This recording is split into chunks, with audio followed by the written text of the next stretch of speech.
Good morning. Welcome to Community Voice. I'm your host, Keith Parris. What? What?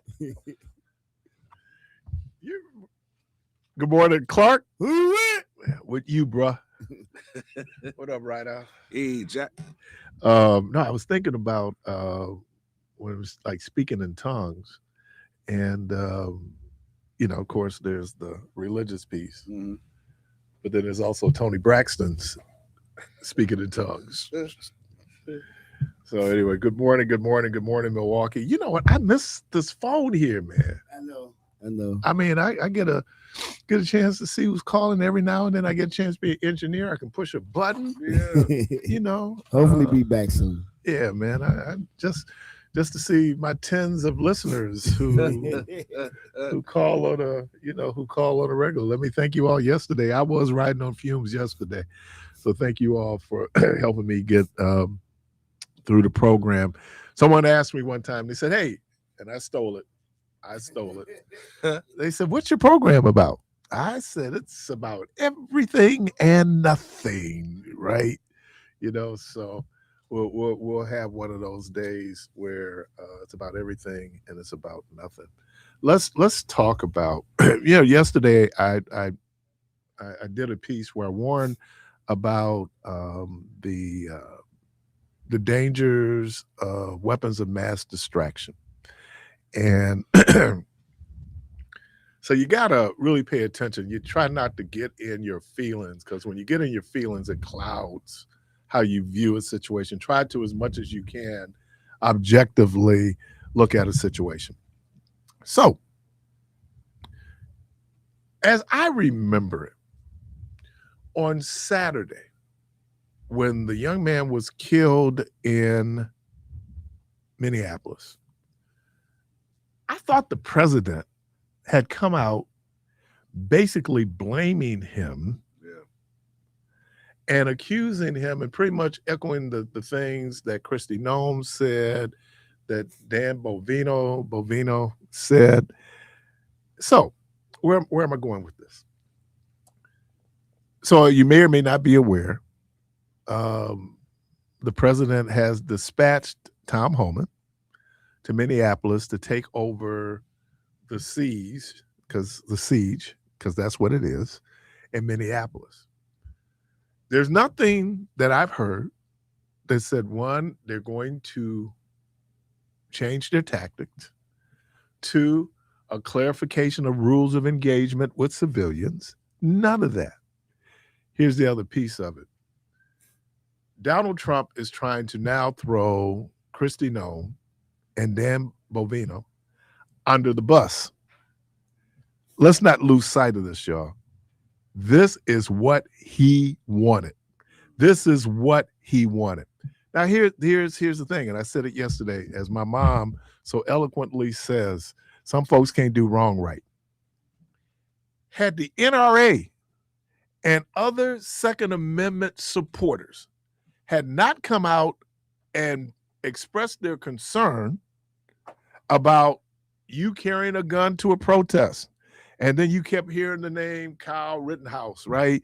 People talked about the amount of guns and ammunition that was seized from the January 6th rioters. And people going, well, if you bring a gun, so then they're going, well, wait a minute. And see, this is the thing. When you're an absolute, then it's absolute. That's why I tell people avoid black and white. So now, out of principle, NRA, Second Amendment right supporters had to come out and say to the administration, no. First of all, he was legally allowed to carry that gun. Again, let's say it again. He was legally allowed. He never brandished the weapon. As a matter of fact, until he got knocked down, they didn't see the weapon. And then when he did get knocked down, one of the agents went in and pulled the weapon out of his holster. And you see this guy running. He went the other way. Don't be fooled. So when people go, oh, Trump is taking, no. No. That 2 hour meeting he had last night with Corey Lewandowski and with Christy Gnomes was really, they're talking about the messaging, not the methods. It's the messaging. They were down. He echoed the same response that Christy Gnome had with the young lady, Miss Good, where they said that she was trying to run the guy over with the car and she wasn't. Okay. So when people are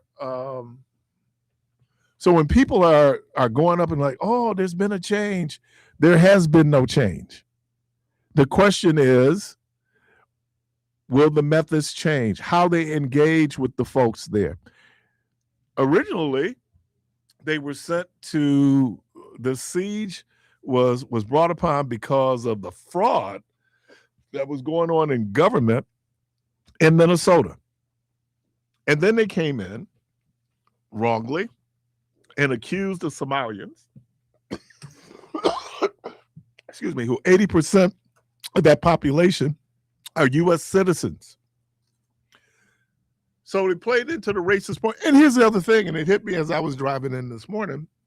I'll get some hot water to drink. When I was driving in this morning, part of the issue is Donald Trump is still salty with Governor Walz because he ran against him for president. And he didn't say very nice things to Donald Trump. So I want you all to be aware where you think, oh, there's going to be a change. There won't be a change. It's still going to be what it is. That they're still going to do it. And the fact that 2 people have lost their lives. And, we move on. And then again, and let me thank Brian Verdine for just giving us the list of the 9 people who've lost their lives at the hands of ICE just in 2026. And then there was another name that we didn't bring up, talking about concealed carry, Orlando Castile. Orlando Castile had an interaction with a law enforcement person, and from the law enforcement person, and when he told him that he had a gun and that he could carry it, the guy just summarily executed him. So, yeah, I saw in some of the chats on Michelle's program that people are really worried. We should be. And so shout out to the people in Minnesota who've gotten out, braved all kind of weather in order to protest. I know hopefully Tyrone is listening. Tyrone talked about 1967 in a snowstorm. So my question to Tyrone or anybody who was alive during that period, we were having open housing marches, right? And they said that the whole open housing marches had gone 200 consecutive days. My question is, even in that snowstorm, were they out marching? Because they said it was 200 consecutive days. Tyrone said that there was an incredible amount of, I'm trying to remember, in 1967, was it a lot of snow? Oh, I just know 1967 was one of the poorest Christmases I ever had in my whole, we were so poor. Oh, Lord, we were so poor. My mama said, I can get you one gift. I can tell you what I got. What you get? I got a rifle. My mom got me one of those Winchesters. It's supposed to be like a cap gun, but she never got me the caps. She just got you the gun. Look, gun man. Smoke rifle, I think. Yeah. Gun smoke. And then, and I know D-Balls get on me. We used to play this game when I was in college. We were so poor. We were so poor. He didn't say poor. He said po. Po. We was P-O. We was po. We would get like, I never forget, my mom got me the, what's that, the Aston Martin car that James Bond drove? Yeah, the Aston Martin. But she didn't get the batteries. You just had the car. The car wouldn't work. The car worked. I just had to push it. I didn't have a battery. Yeah, but if you push it, then yeah, mess it man. up, And I so wow. Wow. Batteries cost too much. Look at where he's brought me from. Yeah, Lord, body. Long way. No, man, but that was like, okay, so do you want the car or do you want the batteries? I'll take the car for $200. And let me tell you something. As a kid, you learn, you make adjustments. Oh yeah. No battery. You gotta pivot. Yeah, no battery, no problem. I'm still gonna be able to push the car. Here's the other thing about that car. I was playing with that car maybe 2 weeks before Christmas. My mom had put the gifts in her closet, and like a lot of kids, you go through your parents' stuff. Yeah. And I went and I found it. So after that, my mother stopped bringing the Christmas gifts to her house. She'd take them to my grandmother's, and she would hide them up at Aunt May's house. Yeah. So because she knew he was in there playing, how could you not know we in there playing with him? Yeah, we're gonna find him. Yeah, man. So, yeah. I mean, just to go back a little bit, when you was talking about the Somalians in Minnesota,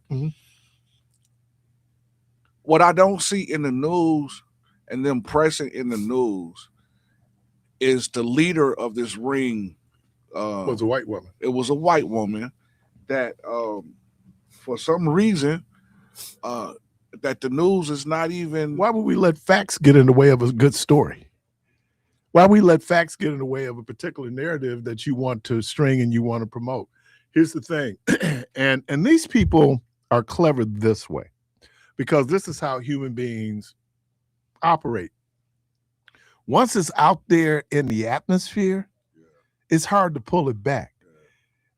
I was saying yesterday, I watched all the news coverage, the BBC, I watched Newsmax, I watched Fox, I watched MS Now, I watched CNN.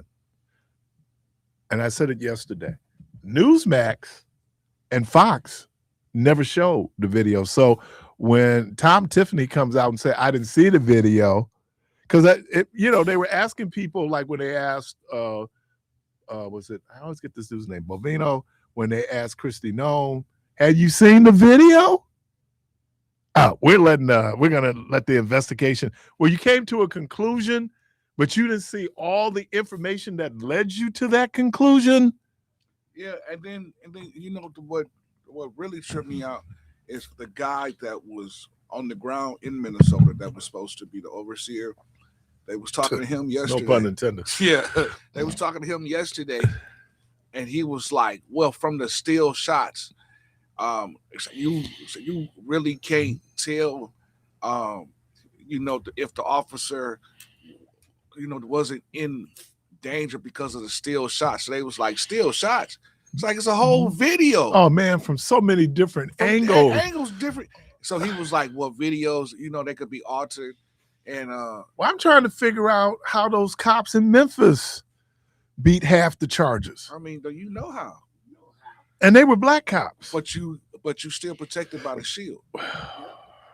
So when you protected by the shield, no matter what color you are, the shield protects you.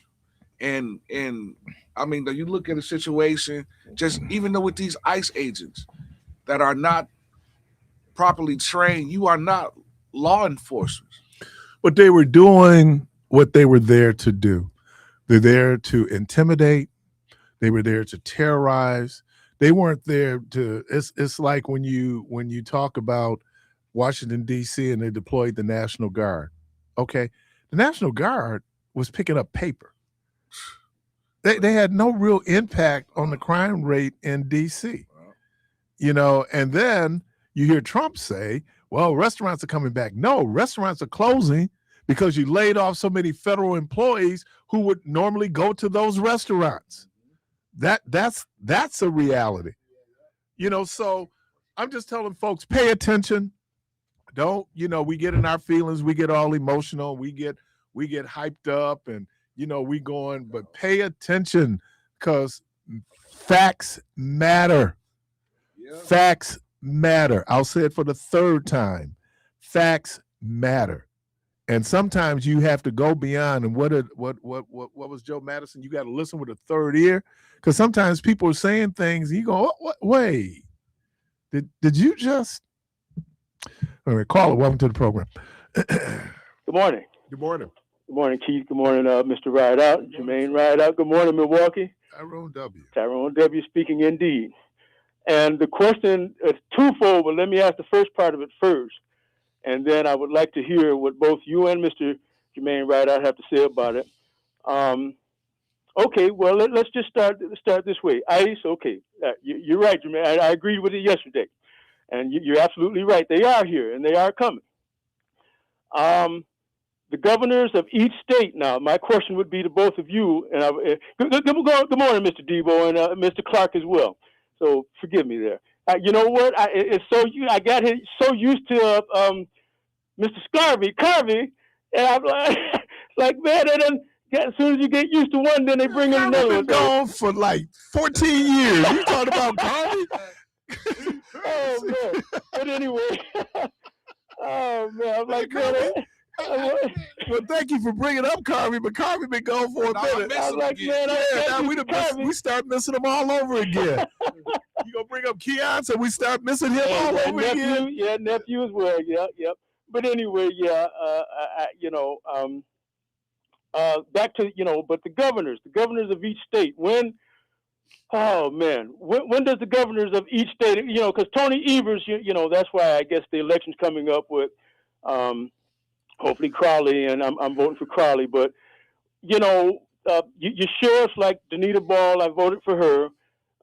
Chief Norman. When do they say, well, I need to meet with my chief of police. I need to meet my head sheriff and all that. So, and even ICE, if they can, these people are overstepping my boundaries. So when do the governor have the makeup and the wherewithal to say, well, hey, look, you're overstepping my local boundaries here? Now answer that, then I got another part for you. And this is a fascinating quandary, because during the height of segregation, Southern states would always argue states' rights. Right. Each and every state. Yeah, states' rights, right?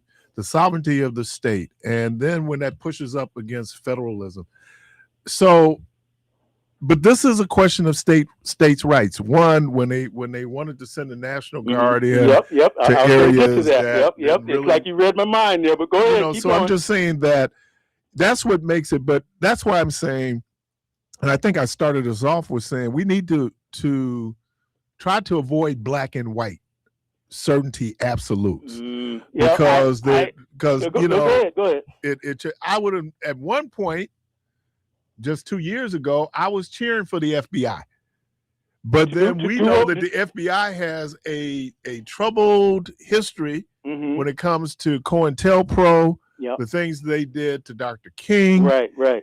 So, but then J. Edgar Hoover, J. Edgar Hoover. And I'm him and Malcolm, Malcolm, Medgar Evers, all of them on down the list. Chairman Fred Hampton. So I mean that, but then I don't know if I'm being Pollyannish when I say that you want to believe in the rule of law. You hear people say that some people are above the law, are not above the law. That's not true. Let me cut in right there. Okay, that's not true. But see, then if the governor is just one notch below being, they say the governor, I'm running for the president of the United States. Well, if you're the actual president of the state, being the governor, you're the head honcho of the state. Shouldn't you be flexing that muscle and that power to say, well, look here, you're stepping on my toes. You're overextending my boundaries. But just like now. the Southern states found out during the Civil Rights Movement, and that the federal government is powerful. It is not. Well, yeah. I mean, a lot of times all you have, because obviously you cannot materially push back on the federal government because it's resources.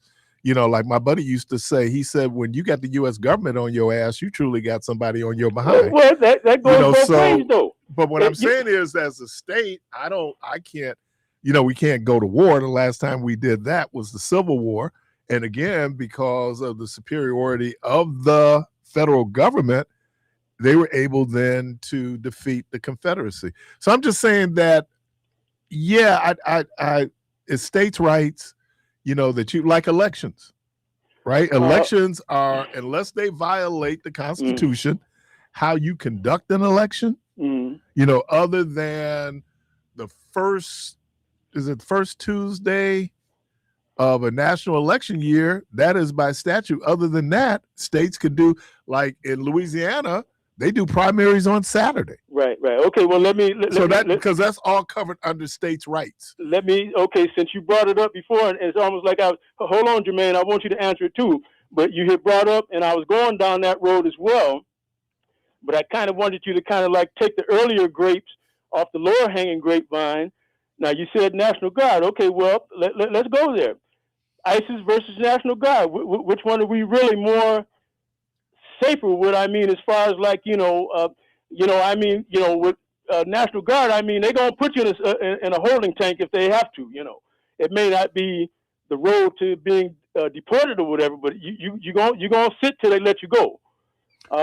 But the National Guard is trained. I mean, they're trained to do urban. They're a war entity too, because they're trained with the Army Reserve. They're trained to do urban policing. Well, but they're trained with the Army Reserves too. They're trained to, if necessary, deal with military combat in a combat situation. Well, it would be when they talked about sending in federal troops. Now, there have been instances, I know, in Little Rock, Eisenhower sent in federal troops. Now, we would be very supportive of that, right? Oh, yeah. Now, Arkansas was arguing we got states' rights, and they're going, no, because the Constitution is bigger. That's federalism, is bigger than your states' rights when it comes to certain issues. But now we're on the flip side of that, and you have a despotic leader who now wants to send in federal troops, and this be people that I might agree with. But see, he can't have it both ways. He can't send in ICE and the National Guard because Yes, he can. Because then what he's doing is he's been rebuffing him. Huh? Courts have been rebuffing him, saying that you don't have the authority, for example, to send the Arkansas National Guard into Illinois. And I seen on the news yesterday that they got some National Guards. They not like how the ICE is dressed up. Right. No, they got to be dressed up in their greens, though, Clark. Yeah, they got to wear. No, they don't. Well, yes, they do. No. Once they're under command, Tyrell, I'm gonna take you back to 2020, when we only had 5 polling places in 2020. And let me say this, I understand why. Well, at 5 polling places, they had National Guard folks there to help in the different. I saw them at Riverside. I saw them at Washington. Well, they must have been undercover. No, they had on khakis and polos. That's what I'm saying. You got to be in them greens. No, they weren't in uniform other than the khakis. Man. And so all I'm saying is that we have deployed the National Guard. If we have a natural disaster, the first group that the governor is going to deploy is the National Guard. Now, here's one of the little things I kind of found out by accident about that. A lot of times it's out to provide assistance to citizens, but it's also to protect from looting. Right. Well, that's what I'm saying. Similar to a military situation, if you get caught stealing or whatever, they will put you in a holding tank, but you will still have to face a judge, though. With ISIS, I don't know if you're going to face a judge. You may be just straight up deported. And look, like someone pointed out, those border patrol people are on the border. They're dealing with different situations than you're patrolling in America. And then, wait a minute, we're not talking Chicago. And let's say this, Dan Bovino was down in Chicago trying to incite people to justify, and that's the other piece of it. That's why you say you can't take the bait. Because if we would have saw in Minneapolis what happened after George Floyd, trust me, Trump would have had the federal government there. I'm talking about federal troops there and a New York minute. I think the other thing is, but now when do they come to protect us, or when do they come to just railroad us and that depends on who. That depends on who. Because we paying them too. But so are you here to help me, or are you just here to try and see if you're gonna lock me up? Yeah, but that depends on who deploys them. Man. I know. And I tell people that, these conversations are a little bit more complex, a little bit more nuanced. I tell people all the time, when you get out here with your guns and stuff, just make sure you know who you're shooting at, because you may be shooting at some of the people that's with you, and, you got to know who you're with. Don't shoot. And let me say something else about, Man. and again, why you probably want to just not stay with your favorite news source, but kind of channel surf your news sources. Well, and I've But been let me, reading some stuff. you know, there are people now, the outstate people, I don't know what they call outstate people in Minnesota, the ones who don't live in Minneapolis, St. Paul, they're supportive of ICE. Well, I mean, they're supportive.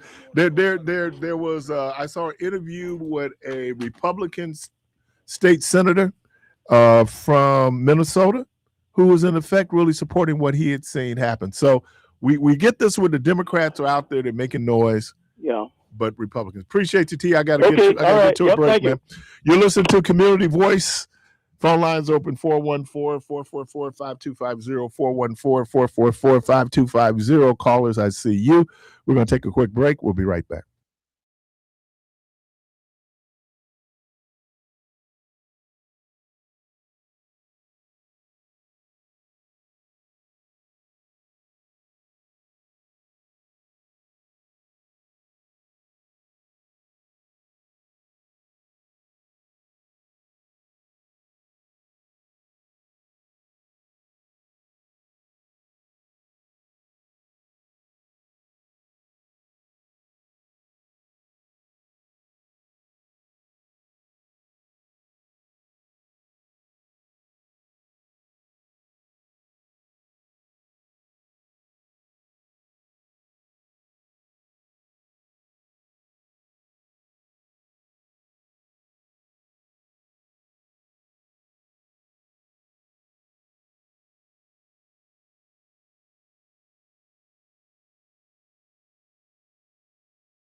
Welcome back, welcome back, welcome back, welcome back.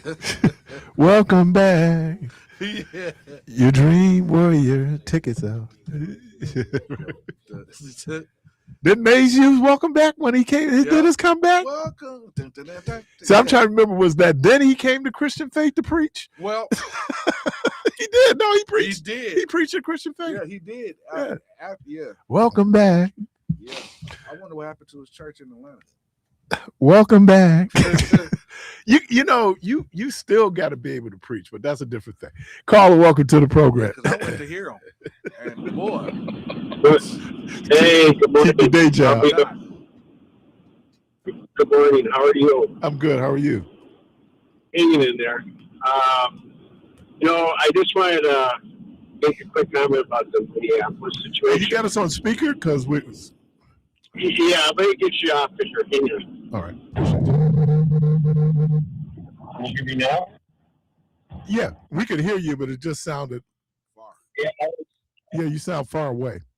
Okay. So, in regards to Minneapolis, I actually used to live there for about almost 6 years. Okay. And I went to school there. And, the nickname of Minneapolis back in the day in the early 90s, late 80s was called Myrtleapolis. And, prior to, so if you remember with the Rodney King situation, when that was going on, well, Minneapolis had something similar going on at the same time. It wasn't really talked about. And it was, and same thing in Detroit. I actually worked at Chrysler after I moved out of Minneapolis, and I had to go to Detroit. And sometimes the officers, what they would do, they literally would take some people, and honest to God, they put them in the trunk of the car and take them way out in the sticks and just drop them off. And maybe they would freeze to death. And the point is that this has been going on for quite a while as far as, bad apples within departments and what have you. The situation, though, in Minneapolis is tremendously, if you remember with George Floyd back in 2020, you have the amount of police officers that are in Minneapolis now, it's almost 40%. They only have like 40%. What was it? 40%? Yeah, less. The amount of officers there. You said 40% black? No, less. Less officers. Less. Okay. Less. Yeah. They used to have around 900, over 900, and they're about 588 now. Okay. And in comparison, Milwaukee, which is a little bigger than Minneapolis, city-wise population, has about 1,800. Right. Okay. So, but what's happened there, you have, unfortunately, there's areas in the city of Minneapolis. Particularly, there was an area called Block E, very dangerous, and it was in the downtown area. And if you go to Minneapolis today, there's a lot of crazy stuff going on there. Minneapolis is not a vibrant downtown like it used to be. A lot of empty office buildings. What was that? Was that Follett? La Follette, that little almost like street mall that went from. What was it? Nicollet Mall. Nicollet Mall. Yeah. Right, so because then you had Neiman Marcus and Saks. I've been there in years. Yeah. Okay. Yeah, it's all gone. It's all gone. And what's happened is now you have a situation in the city where you do have a lot of poverty there. And I know it's surprising. Maybe some of the people might be surprised, but there's a lot of that going on there. Well, also they got an influx of folks in the late 80s, early 90s. Yes. That had come there for welfare benefits. I was working because we dealt with our issue here in Wisconsin, where people were crossing the border because the benefits in Minnesota and Wisconsin were so much better than they were in Illinois. Yes. And so you got a combination of all that going on there. And, the person that was this shot and killed, this couple that Preety. I'll just say this: it's a horrible situation, and I'm hopeful they're able to get past it and lower the temperature in the room down. But they were there, and I have a friend of mine. I'm still in touch with the people there. They were actually trying to get a person that was an illegal that was charged with domestic assault and all this other stuff. And from what I understand was there's social media is very powerful, and you can get, if you notice, the amount of people that can gather up is rather quickly. Can I ask you a couple of questions? Sure. Okay. One was a deployment of 3,000 federal officers there to deal directly with the crime problem in Minneapolis. No. Okay. And then the second question then becomes, why is there so many there? If it's not there, if what you're describing was, now the rationale for going there originally was that whole theft ring, and that they were going in. So I guess they had deployed different folks, but then the governor said, you didn't send us any forensics folks. Plus, many of those crimes had already either been adjudicated or in the process of being adjudicated, right? Now, it was bad enough that Walz decided not to run for re-election because he knew that the Republicans were going to hit him. And so the justification wasn't to deal with the crime on the streets there. And then my question is, based on people knowing who these people are, right? Because I know we have ICE here. There are people here who are enforcing immigration. There are people here. Obviously, we had the situation with Judge Dugan, right? So we know that ICE is on the ground here. ICE is everywhere. But I'm just trying to figure out then what's the rationale, then for it, and the justification then for how they're interacting with citizens. I think that's what people look. I don't think people have a problem with someone who should not be here, who's committing violent crimes, being kicked out of here. Obviously, Obama didn't, because he deported 3 million people. Right. So, I was going to say, so now was it Tom Homan, who was the main guy under Obama? Right. You didn't see that happening, and a lot of people. Just to be clear, where's the Department of 50,000, Tom? What? Where's the 50,000, Tom? I was going to say though, so what's happened is now that you have Christine Noem out of the picture, she's been replaced, and now you're going to see the Department of Homeland Security, which was there really to protect ICE. That's one of the reasons why, according to my friend, right, that there was so many agents, because the ICE agents were being constantly harassed and what have you, and the Department of Homeland Security was trying to make sure that they were able to do their job. Well, the problem is the Department of Homeland Security and border agents, and you mentioned this earlier, they're not trained to do interior stuff. It's entirely different when you're at the border versus interior, and I think that's why we literally have like a power conflict going on there as to who's in charge of what. But don't you also think that it is a matter of execution, and maybe the reasons given? Look, I unfortunately this administration has no credibility. They lie too often, right? I mean that and when you're doing that, let's say they could be legitimate, but it's like the boy that cried wolf, and you just dismiss it. So I mean, if the reasons there, and watch this, I'm gonna go out on a limb. They're going to quietly, like they did in Chicago, they're going to quietly leave, right? Because and look, certain things happen. You now, I would have thought with Miss Good that would have been enough to say to people, hey, we got a problem here. But I think she had some other things going on. I think people were able to kind of point to her lifestyle, who she was married to, and just kind of subtly put that out there. So then certain people, that triggers a certain reaction. Oh, she's in a same-sex relationship. Oh, that means so there was a lot. And like I said, I don't know if you heard me say this, these folks are, I won't say good, but they're about the message.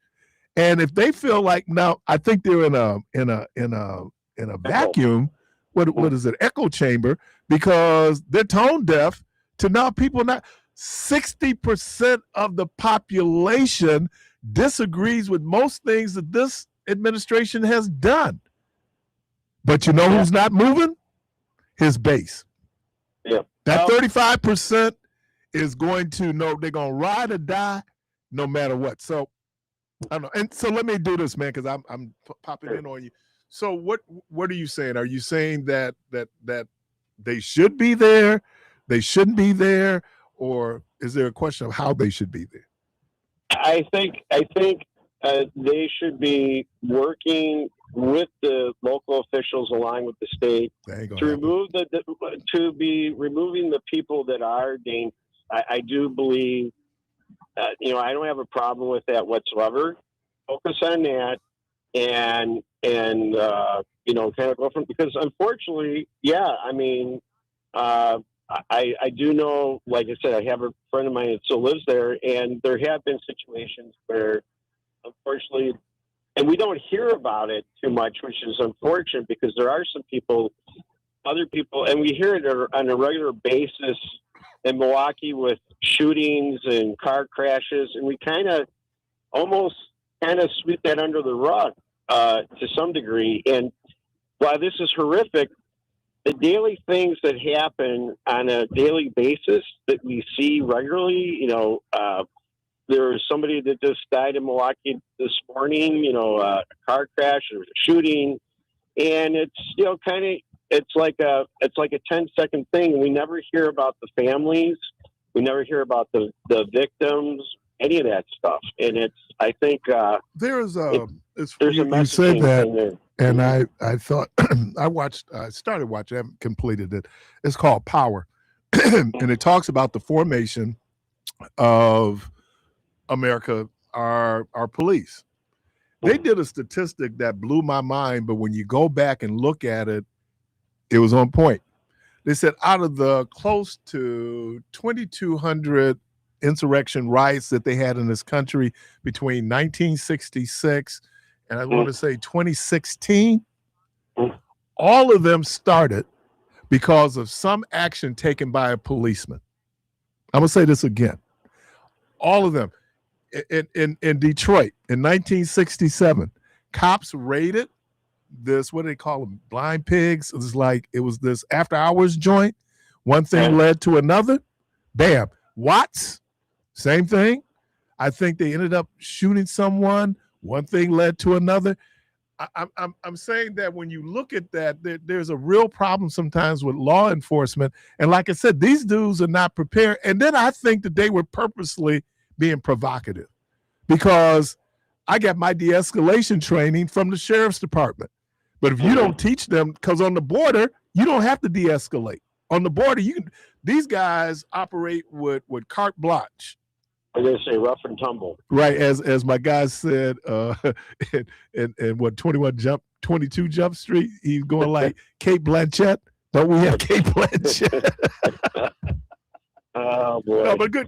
Thank you, man, for the observations, because that's another view of it. Yep. All right, man. All right, take care. All right, peace. All right, you're listening to Community Voice. Phone lines open 414. Got another call? What? But they'll call back. Will they call back? I'm sure they would. Call me. Call me. Oh, you know one of my favorite heat wave songs? Which one? All you got to do is dial. Oh, yeah. Yeah, that's nice. You remember that one, Clark?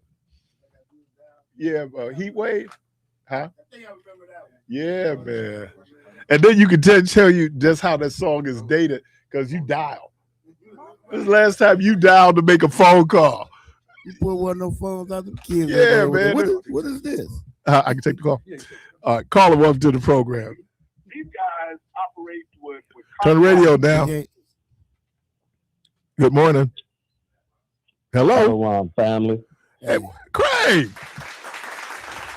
No, don't do that. What's Don't do happening, that. black man? Being a black man. That Chris Stingley. What's happening, man? That's Stingley. Man, listen. I hear you talking about these issues, and the one you made about. Well, I think that guy who was just on, Mhm. Dave. Is that Sound Dave? like that? I believe so. He used to call some time ago. You remember him? Oh, okay. And sometime it'd be controversial, but I'm pretty sure that's who it was. That's not the guy who was the ex-cop. No. remember he used to that- call, Okay. and he would go over to the other station. Okay. They called themselves The Truth. Mhm. But he would call here too, and Okay. and he would have this point of view that sometimes push up against what I think most of us would agree with. Sometimes, not all the time, but And so anyway, I hear you talking about this issue with what's going on in Minneapolis, and how it relates or equates to what we go through, but then what I've just come through in particular. And I would say, by saying this, is that the desired effect is what you get, which we so aptly heard put out into the airwaves by that, what do they call him, that prophet George Clinton. Mhm. And I'm saying that to say this: the media has a lot to do with the messaging and how these things either move forward or get stalled and basically sent backwards. Yep. And become non-existent. Yep. And I recognize that even more so after coming through this hearing on Corey's case after these 13 years. I recognize that they still only want sound bites. They don't want to see or hear why it took 13 years. People tend to be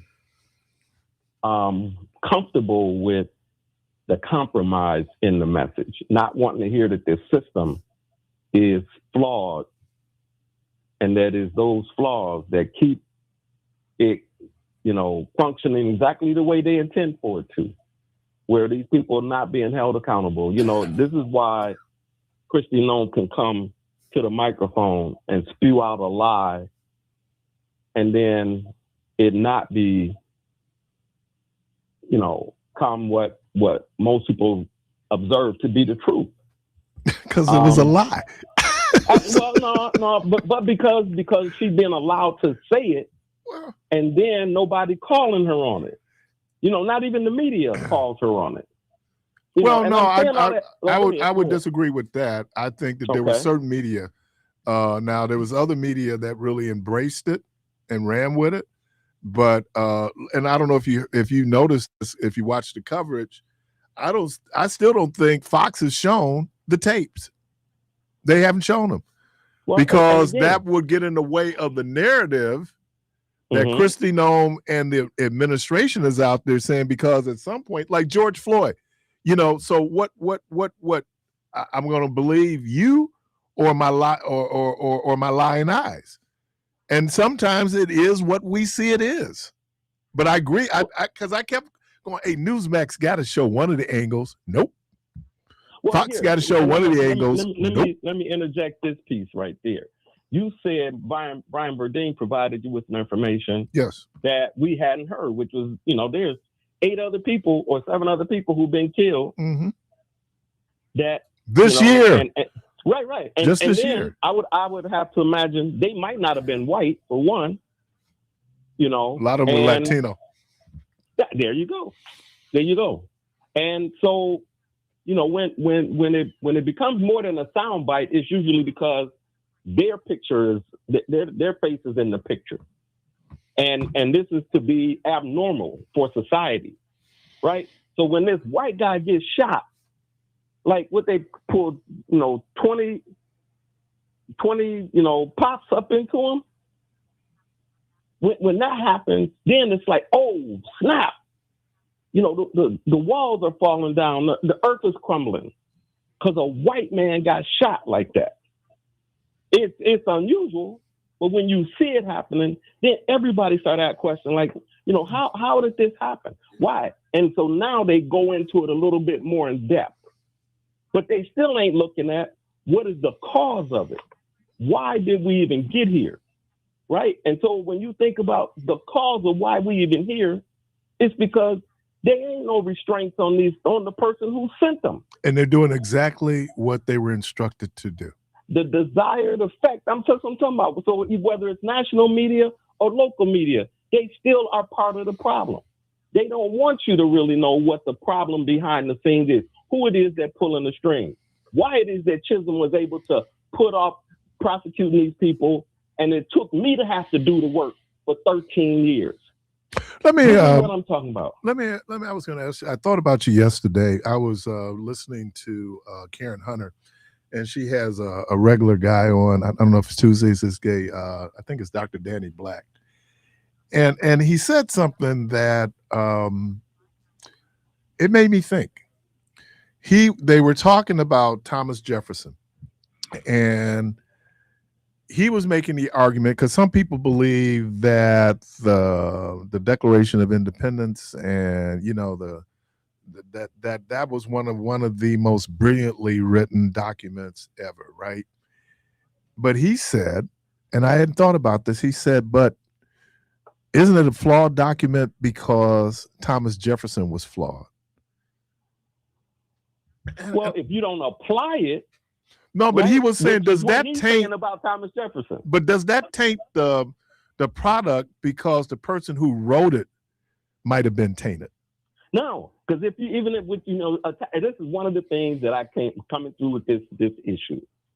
The Constitution applies to us, but if we don't apply it to ourselves, then it's meaningless.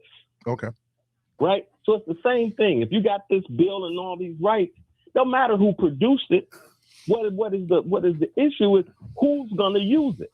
Who's going to apply it to make sure over a 13-year period that you get those rights? This was my main issue, man, with this whole thing. I was fighting for Corey's humanity to be restored, not for these people to have to go. I mean, yeah, it would have been great if they'd have went to prison, all that kind of stuff, but that became meaningless after a period of time.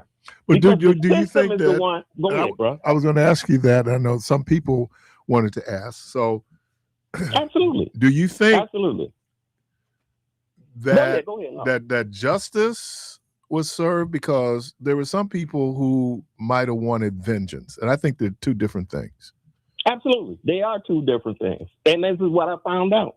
I didn't lose justice. I said that over this period of time. What we lost was balance. And we lose balance when somebody's taken from us because the system, first of all, doesn't do its part.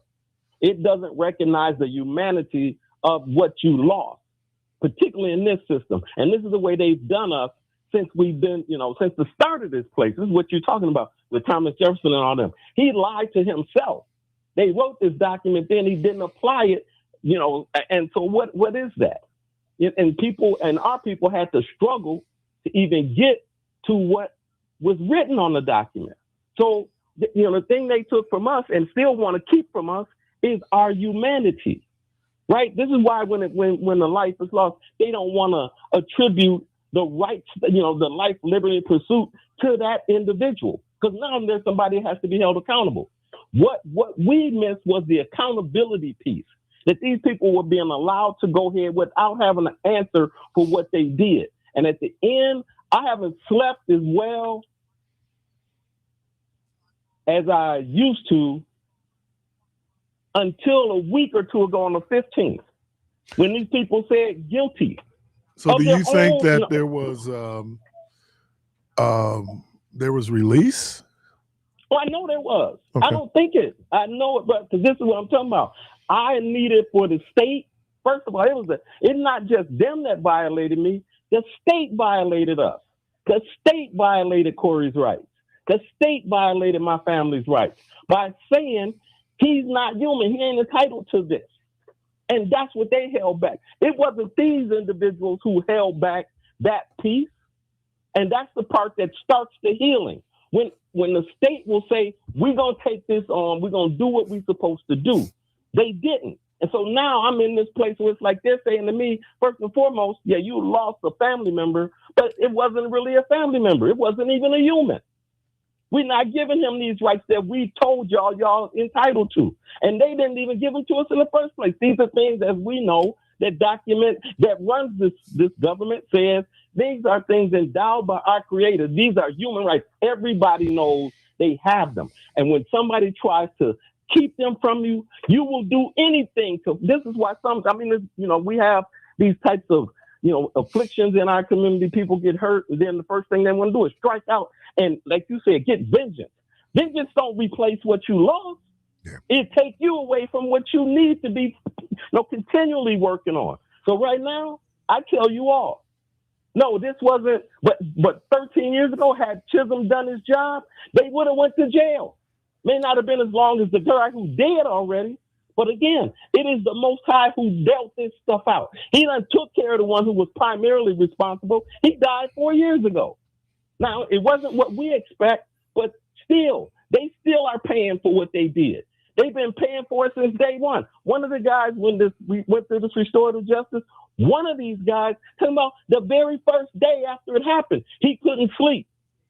This is that the thing that we've heard about all our lives in the church, where you don't do unto them as you think you should, but let the Most High handle it. And he put a bowl of coal on his head, and he won't ever get relief from that.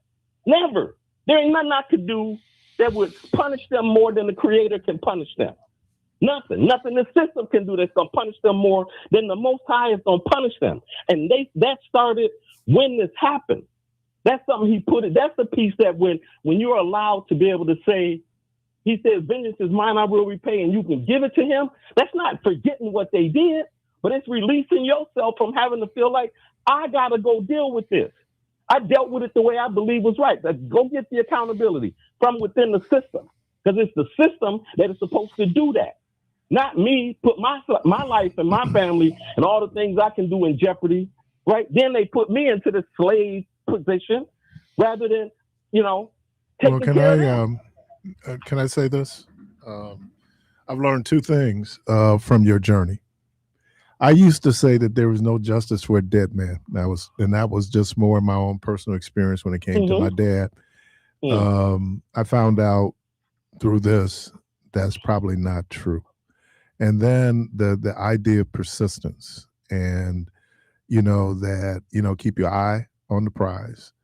I hate to quote scriptures, but I will quote scriptures where the Bible says, be angry, but to sin not. Okay. You're experiencing pain. You're angry, you're upset, but you do more damage. And as you said, then it's justice. And I think we used that quote where Dr. King says that the arc of the moral universe is long, but it bends towards justice. Yeah. And we live in an instantaneous society where we think justice is instantaneous. Sometimes it isn't. And again, I'll say this, it's the balance. It's the balance, that word. Because even when you look at the scales of justice, they have to come to balance. Mm. And in order for us to move forward, we gotta reclaim the balance that we need. And it didn't happen instantaneously, but it's an incremental thing. That was the last of numerous steps that happened in that hearing. But for them to acknowledge that even though this stuff was brought to them after all this time. Hey, Craig, we're up on a break, man. I'm gonna let you go. I know the pro. Yeah. Your seat's still here First Fridays, right? I'm just make it getting happen. Back to that place. No, I haven't forgotten about that. I told you. So yeah, because people being, where Craig? Man, I don't know. Craig. Craig. All right, man. And you know what I want to do? I know I got to go, and I'm sorry, Jermaine, for going long. But I want to, and I don't know if I want to have a conversation with some of the early, and I'm say girls because they were teenagers, women that went to tech when tech went from boys to tech.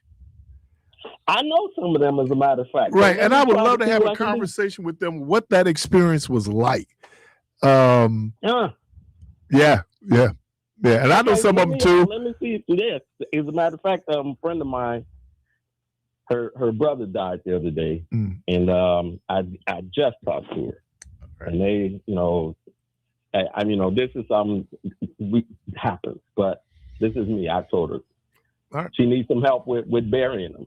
Okay. So let me just put that on the air. Okay. And but yeah, I'll be back with you, man. As soon as I'm just getting my balance stronger than it's ever been for 13 years. All right. So, Appreciate you. I love y'all. Yeah. And Mr. Mr. Jones would appreciate you. He's looking down, talking about balance. Oh, he lectured me on balance. Appreciate you. Hey, y'all, you're listening to Community Voice. We're up on a break. Sorry for going so long. 414-444-5250, 414-444-5250. When we get back, is Ye. Is he back at the barbecue? We'll be right back.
Welcome back. Hey, can you do me a favor? Can you give me some hot water? Yeah, I appreciate you. Caller, welcome to the program. Good morning, Brother Keith and Brother Jermaine. Morning. Hey, yeah, it's good to hear Craig's voice. I haven't heard from him in a long time. It's really good to hear his voice. And Craig, you are correct. That caller before you, yeah, he used to call the show a lot. I guess he's a heavily leaning right winger. And if you couldn't tell, Keith, by how he was talking about the poverty and some of them code words that he was using, But anyway, Keith, do you know if Christy Nome was she replaced? Because I couldn't find any information on that. No. Right. Because he that caller had mentioned that she was replaced. No, she wasn't replaced. Right. She she's probably not going to be the face of this whole thing. Right. But no, she hasn't been replaced. And she was interviewed on one of the cable network news, and all she did was lie the whole time. I think she should resign because that was irresponsible for her to put out a statement before getting all the facts, about him having a gun and with two magazines that do maximum damage and all that. I think she really should resign, but they can't speak against Trump, Keith, because they don't. To me, they just made a deal with the devil. And if you say anything bad about him, he's going to have you replaced, and then he's going to have you investigated. So, I don't think they can really say anything negative about the situation, because they are working for him. They're a bunch of yes people. So I don't think they have to go by that playbook. I don't know how you feel about that. Sorry about that, man. We got something going on outside. Oh, okay. No, that's the problem, man. This is crazy. No, I think she was the face of it. I think Trump has done what Trump normally does. He will throw, he'll put you out there, then he'll pull back and go like, and you are. Right. So, yeah, I think, but again, I think she was doing explicitly what he wanted to see happen. And we shouldn't lose sight of that. Oh yeah, you brought up a point because I kind of I go back and forth. I just try to get a full perspective of everything, which is I make a choice of where I lean. But Fox News they talked about the weather all day. Yep. They didn't even bring up nothing about that situation. And then I was like, damn, they're doing the weather. They're still doing the weather. They still that's all they talked about. And let me say this, like their football broadcast. Their weather is great. If I want to see nationally what's going on with weather, I watch the Fox with their whole weather channel. I don't know what it is, but they're really good. But I noticed that too, like, wow. And look, I have friends in Nashville. I have relatives in Oklahoma City, and New York. But you're right. Because if they do the story, they have to show the video. And they don't want to show the video because the video is in contradiction to a narrative that the administration has put out. Yeah, and Greg, what's his name? Bondino, whatever his name is. Yeah. He did the exact same thing. I don't understand it. That's so irresponsible, unprofessional, and whatever to put out statements without the facts, But it's irresponsible, but it's purposeful. That is not. That wasn't an accident. Oh, I got it wrong. That wasn't the fog of war. Oh, it was so early. No, they knew where they were going with that because chickens are coming home to roost. Exactly. That there's an attitude that they put in these guys, like they think they're on the border. They're not on the border, and they think they're dealing with people who don't have rights. When you're talking about a citizen of the United States, and people kept saying that, like they killed a U.S. citizen, two of them, right? Two. So I'm gonna hang up and listen, Keith. All right, appreciate you. My call. All right, brother. All right, y'all. Let me get to this. Is Ye back? I want to read a very short article that was in the New York Times this morning. I don't know if you all have heard this. Ye, the artist and producer formerly known as Kanye West, took out a full-page ad in the Wall Street Journal on Monday saying that he regretted his recent anti-Semitic behavior and that he hoped to be forgiven by those I've hurt. I'm not a Nazi or anti-Semite, he wrote. I love Jewish people. In the ad, Ye attributed his behavior, which included professing love for Adolf Hitler, to untreated bipolar 1 disorder during a period when he had stopped taking medication. Bipolar disorder is a severe condition which periods of exhilarating mania alternate with deep depression. It's generally treated with mood stabilizers like lithium or with antipsychotics in combination with therapy. Ye wrote that the disorder had been caused by a brain injury that he suffered in a car crash in 2002. He has periodically talked about the crash in interviews, saying that he recorded his debut single Through the Wire, which is, man, that's good, while his mouth was wired shut. Bipolar disorder is believed to be caused by a combination of factors, including genetic vulnerability, stressful life events, and substance use. There's little evidence that brain injuries can cause the disorder, though head injuries are known to contribute to symptoms of psychosis like delusion or hallucinations. The ad on Monday echoed an apology that Ye made on social media to the Jewish community in 2023.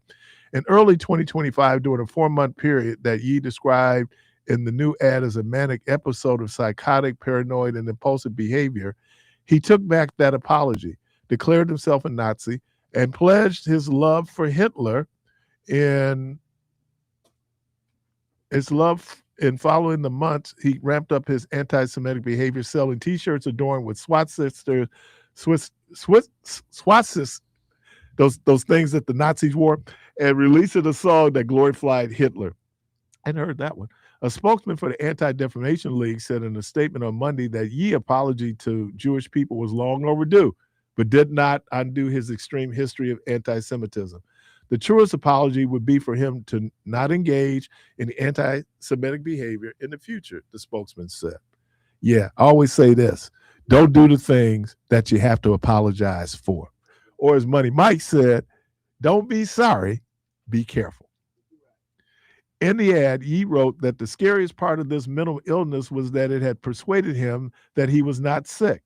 It makes you blind, but convinced you have insight, he wrote, adding, I lost touch with reality. Oh, really? One of the difficult aspects of having bipolar type 1, he went on, are the disconnected moments, many of which I still cannot recall, that lead to poor judgment, reckless behavior that oftentimes feels like an out-of-body experience. Ye also apologized to the Black community, adding, I'm sorry to have let you down. The rapper said a new regimen involving medication and therapy has proved effective. I'm not asking for sympathy. Thank you. I'm not asking for sympathy or free pass, though I aspire to earn your forgiveness, he said. I write today simply to ask for your patience and understanding as I find my way home. You can't even get his name right. So is it Ye or Ye? Ye? Okay, right. Kanye, right? Okay. And then what was the sneakers? Yeezys. So it's Kanye. And I can't believe this. This dude is like my co-host, man. He put me on blast like that. You ain't got no love. Oh, and right out. Yo.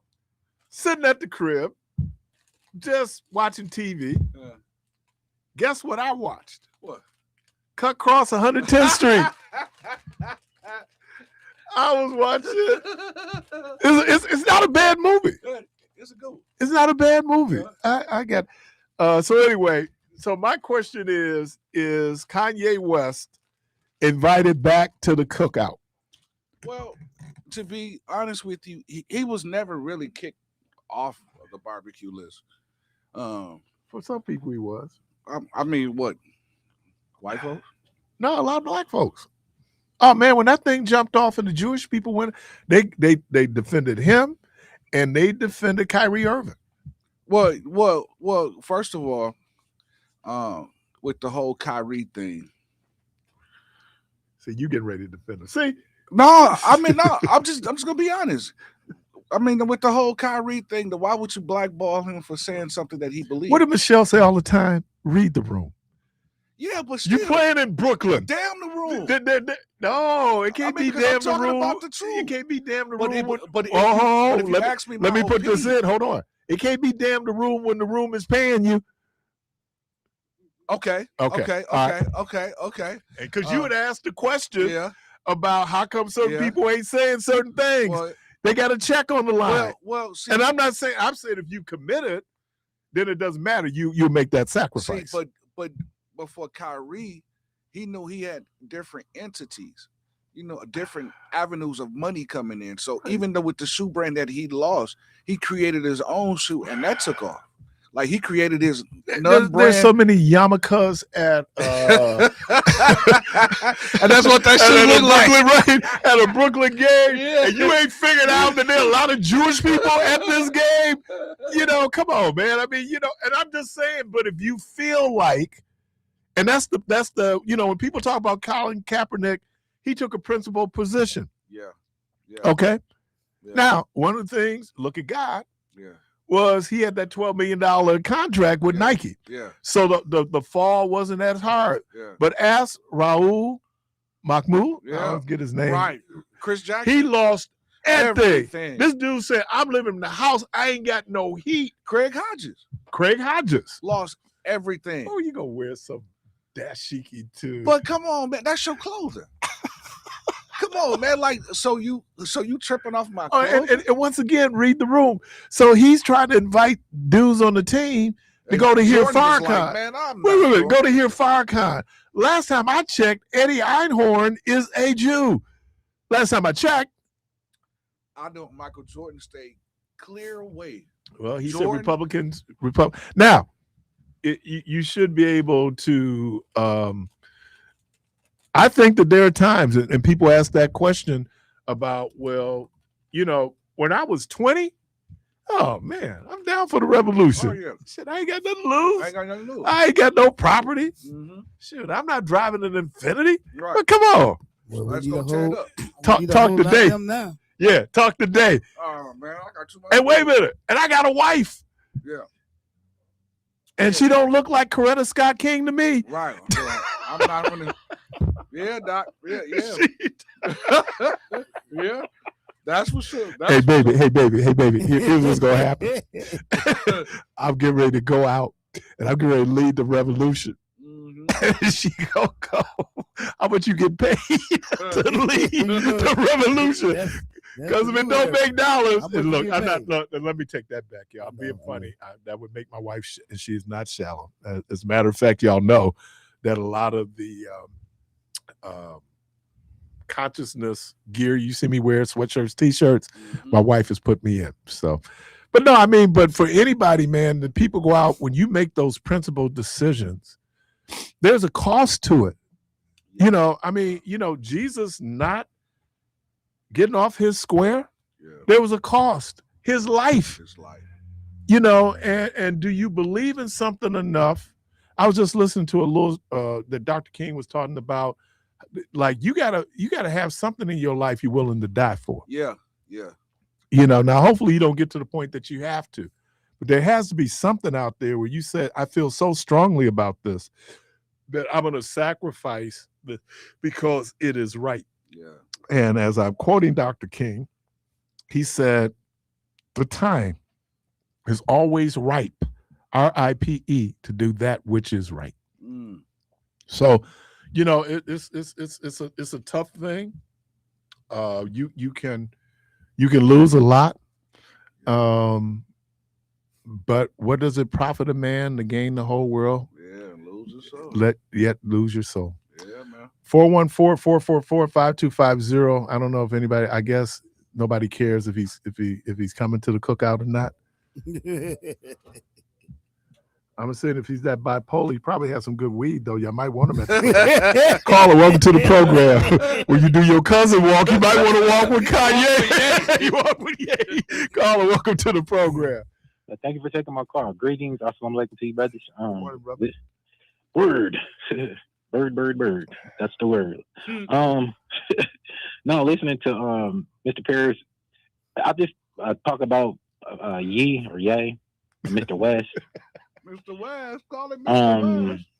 It pretty much resembles situations that have been consistent with regard to these people build these black people up, to the upper echelons of economics, fame, and notoriety, and along the while, I think that they represent the conscious mindset, or what they might be wanting to do is impart what they think might be something considered to be conscious to us as black people.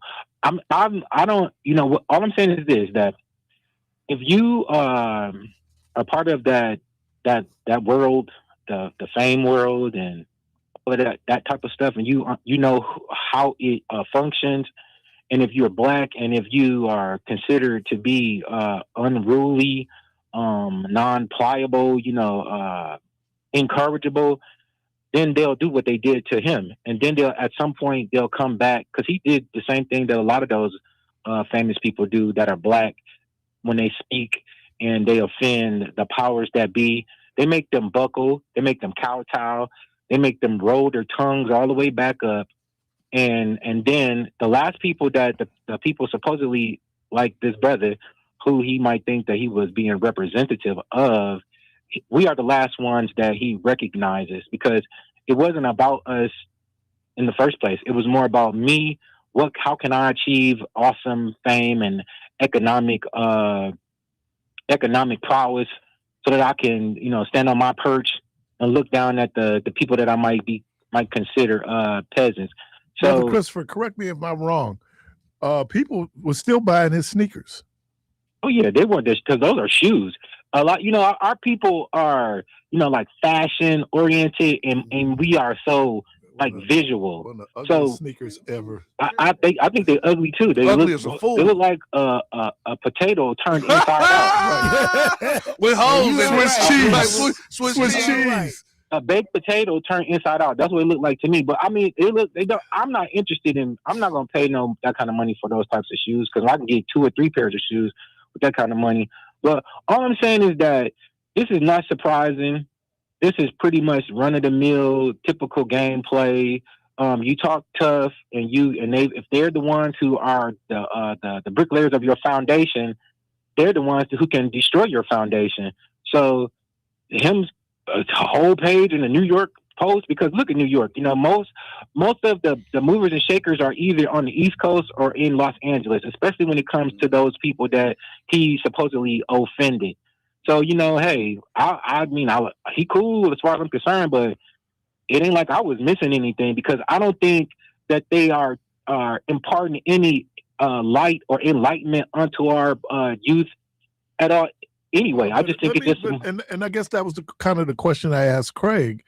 Even though he is flawed and tainted, you can't take away from his musical genius.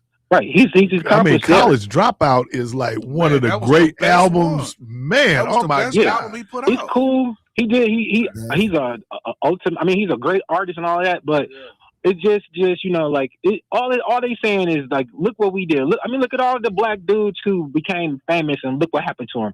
They end up falling from grace and scandal, or some type of form of disgrace, because our people can still consider themselves a part. Like, we don't consider we're American before we're black, and so it's easy for us to sidestep what we might consider the revolution. And I don't consider entertainer a revolutionary. We're human before we're black. We're human before we're black, and we're American, and so we bring our humanity into any enterprise that we do. That's our struggle here in this world. Our struggle is about human rights, and how these people consistently cheapen our existence to justify our annihilation. I've seen pictures over in Gaza with those little children walking in the street and just in total and complete ruin. And you got Caucasian Jews sitting back eating, fabulous meals and acting like they did a service to the whole world by annihilating people who were already ostracized and encapsulated. I had a Palestinian doctor on. She works for Ascension. I think she's Palestinian. And she said something that just really brought the whole humanity to fore. She said, you know that those kids don't even have a chance to grieve? No. Which is like one of our more basic human behaviors, emotions is grief, being able to express grief and express loss. And when she said that, it was just like, wow.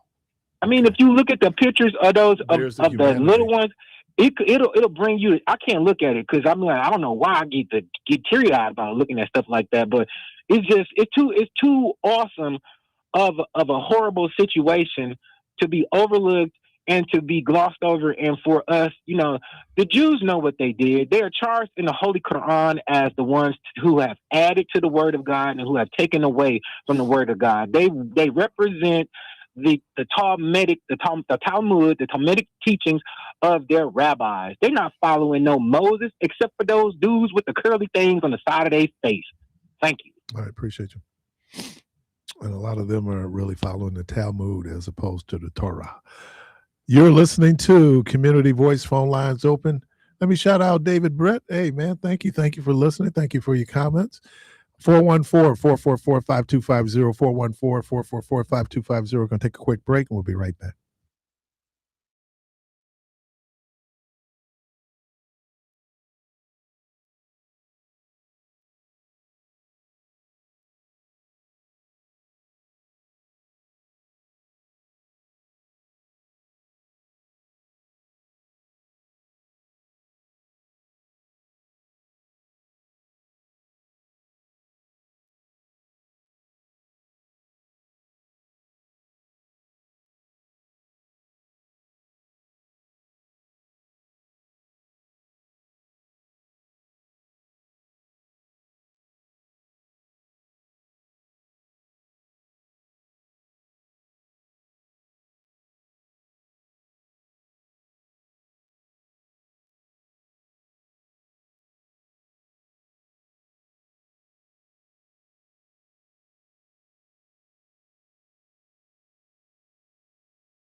I'm driving right now, and I think I started recording the conversation with my cheek. I got to apologize about that. That was not intentional. All right. But we shouldn't expect logic or sense out of these people. No. And I just want everybody to be safe and, peace and love and everybody. I appreciate you all and everything that you do. You have a great day. Clark, we got sound? Yeah. Okay, you got it. Okay. Yeah, man. That's. It seems like because nobody's talking about the Epstein's file because at first it was the blowing up the boat, so we gonna kill everybody on the boat and save us drugs on it. Wonder why we not talking about it. I know why. I mean, and it's so funny. He could be giving secrets away too. He wanted to be swept under the rug because if I can keep a whole lot of other BS in front of you, you ain't gonna think about this BS that we was just dealing with because we got new BS to deal with. What is that called? A weapon of mass distraction. Right. Weapons of distraction, man. They got you over here, and you know what, man? Did I mention this? I didn't know Drewski was that dude. Oh, funny that I've seen in the commercial. Yeah. I didn't realize that was Drewski. Right. And I was going, oh, I seen this dude. Yeah, he did that skit. One of the world's worst basketball players. Remember he did the commercial? Yeah. Okay. Let me do, and I'm going to get, I'm caller. I'm going to get you. Let me throw this out here. The Color Purple was nominated for 13 Academy Awards. How many, Clark, did they win? Yeah, how many Academy Awards? They were nominated for 13. They were nominated. No. Color Purple. Oh, Color Purple. No. Academy Award? Yeah. How many did they win? None. How many? I don't think they won none either. 13. Color Purple's like one of the great movies. So they did one out 13? They won 13? You were correct. They got zero. Nada. Nathan. Oh. Okay. And then I kind of tied this in. Richard Smallwood was nominated for 8 Grammys and never won. I want to go the years he was nominated to see who actually won. Doc, they just nominated, well, it's on the ballot, this AI artist that's on the ballot. But you're the point. I'm saying someone who is as ubiquitous. I get it. Who has just an incredible footprint on worship. Yeah. And you can't win a Grammy, which gets us to Sinners. So yeah, they was nominated how many times? 15? 15 or 16, wasn't it? 16, okay. How many you think they're gonna win? None. I'll tell you who's gonna win. If they win anything, I'll tell you who's gonna win. Who will win? Ruth Carter. Ruth Carter. Ruth Carter is the designer. Oh, she's won. I think she's won 2. She'll win. But I thought about Richard Smallwood can't get 1 Grammy. Color Purple with the role that Oprah played, that Whoopi Goldberg played, to the point. This is when you remember for a role for the rest of your life. Yeah. So ask Mister. My wife to this day, every time she see Danny Glover, she call him Mister. I mean, Carlton Banks. That ain't even his name. His name is Alfonso. But every time you think of Alfonso, every time you see him from the Fresh Prince, Carlton. Oh, that's Carlton. But that's because of the character that he played. And I'm out here hating. So who's my guy? Okay, I can't think of his name now. What show do you play? He was on Saturday Night Live in the car accident. What's my Tracy boy? Morgan. Tracy Morgan. There's a story out there that Tracy Morgan bumped into a guy that he grew up with, and the guy was like down on his luck, and he asked him for money, and his response was. But you know why his response was that? What? Because of the backstory to what happened when they was younger, before dude even got in that position. I guess his old friend did something to him. Okay. And he told him, he said, man, I didn't forget, what you did. But I'm hungry now. I didn't forget. Wow. Well, don't know where he going to church. Caller, welcome to the program. I think it's going to win. Good morning.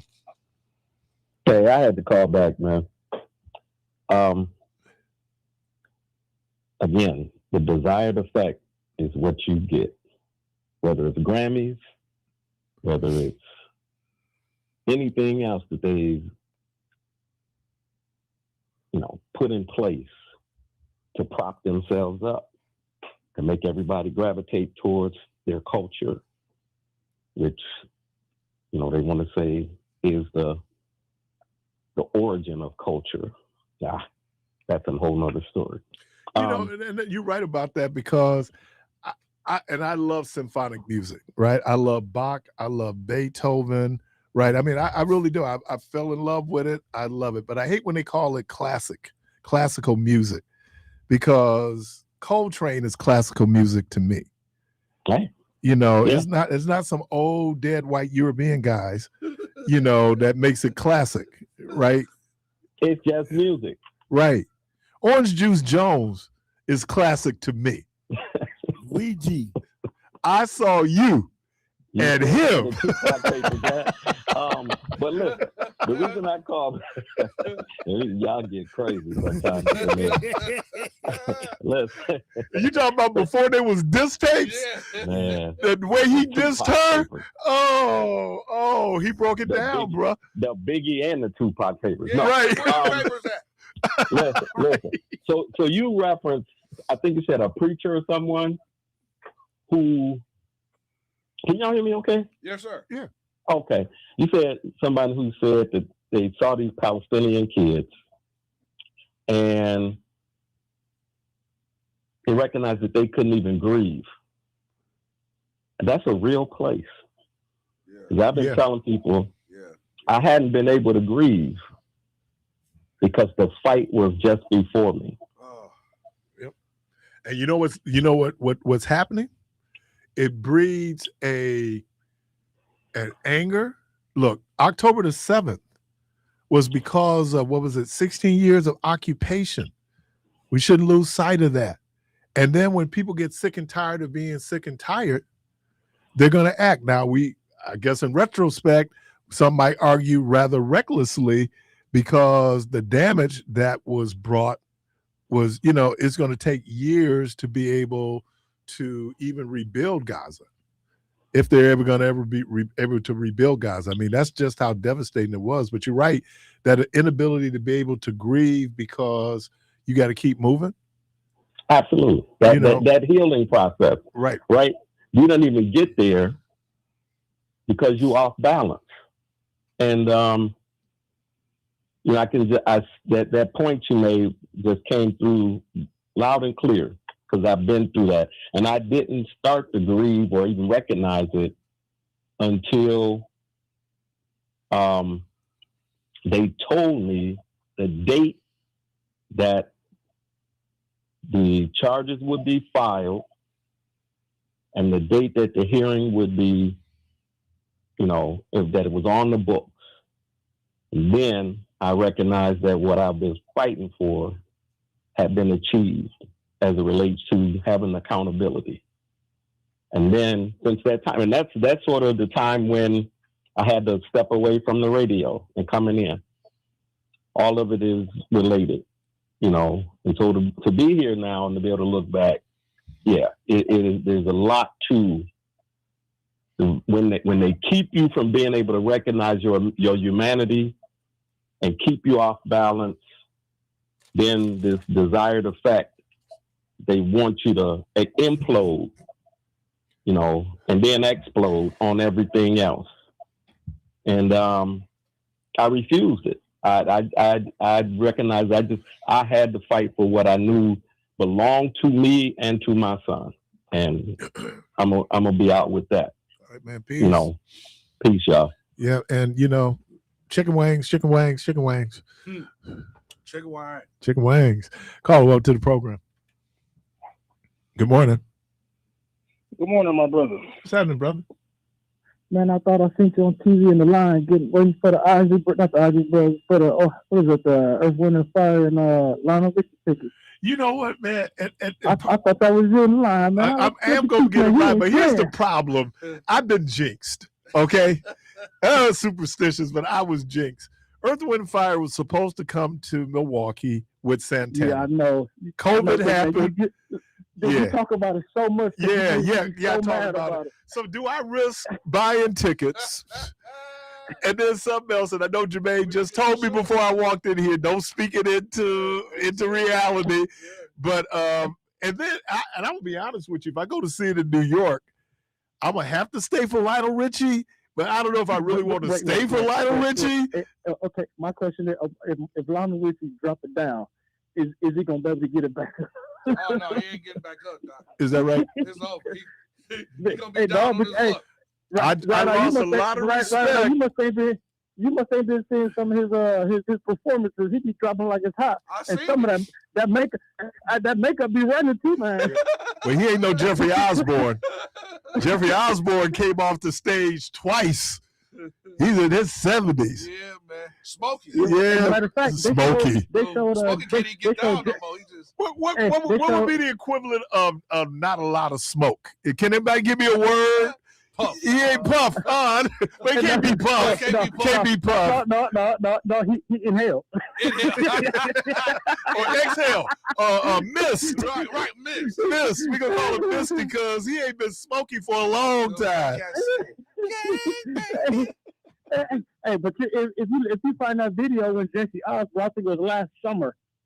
I can't remember who was. I think Cedric was there, Anthony Anderson, Judge Mathis, and Jesse was out there tearing it up.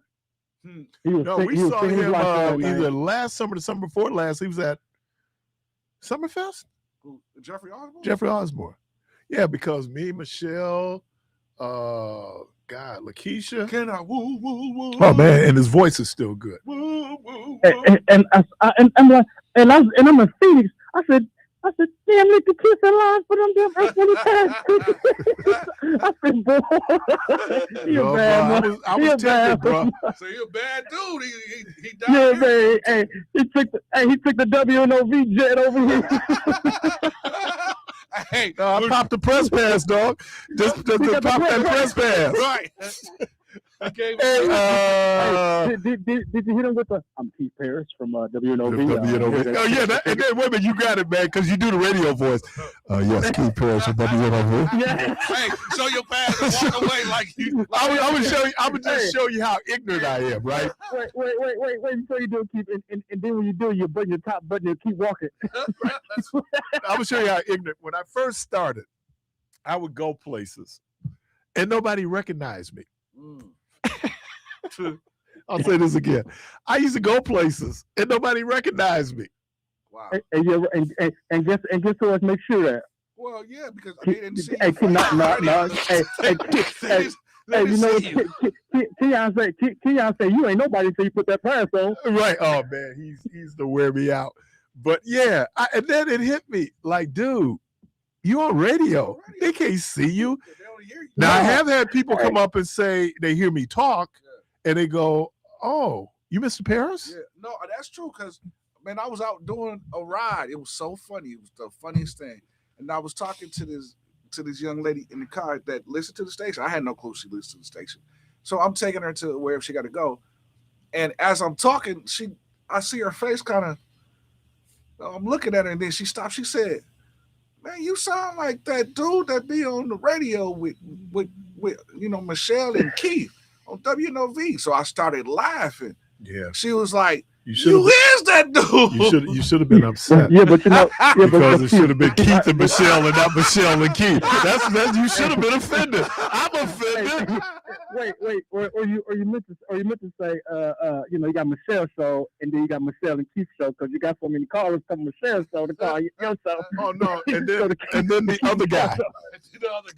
the other guy. Yeah, who's that other guy that comes on after Michelle? When I first started listening to you, I swear, I'm like, man, that dude got to be dark. No, that dude, John Legend. Hey, you know that's my boy. Wait, right out. I got something for you. My son got in the car last month. He said, man, I can't wait till February. I said, why, son? He said, I can't wait to hear Know Your History. We got to get that right. Moments. We got to hook that up. Yeah, we got to put that on there, man. We got to put the hood history moments, man. And hopefully we'll have a sponsor. Right. He said, man, is they gonna do it in February? I said, I hope they do. But I said, because it's Black History Month, so they gotta know your history. And you know what, brother? We bring out the history that most people don't talk They about. don't even talk about. Y'all talk about Harriet Tubman. Y'all talk about Booker T. Washington. No, we dig deep into Black history. We talking about Pookie and Ray Ray. Pookie and Ray Ray. Hey, right. We talking about who produced Martin. Hey, we talking about who put. Hey, we talking about who produced Martin Lawrence. Right. We take a deep dive. Right. Appreciate you, man. I gotta fly Gotta fly like an eagle till I'm free. Want to spread my wings like a parrot. What the dude say on the other Spread guys? my wings. So he was like, Fly I away. want to spread my wings like a pelican or something. They was like, they don't fly. Other guys. Like, you won't let me spread my wings. I want to fly like a pelican. Let me thank Clark. Let me thank Jermaine. Let me thank all you, the callers. I appreciate you, y'all. Hey, the good Lord will the creek don't rise. Hope to talk to everybody tomorrow. And as always, go for this place of peace.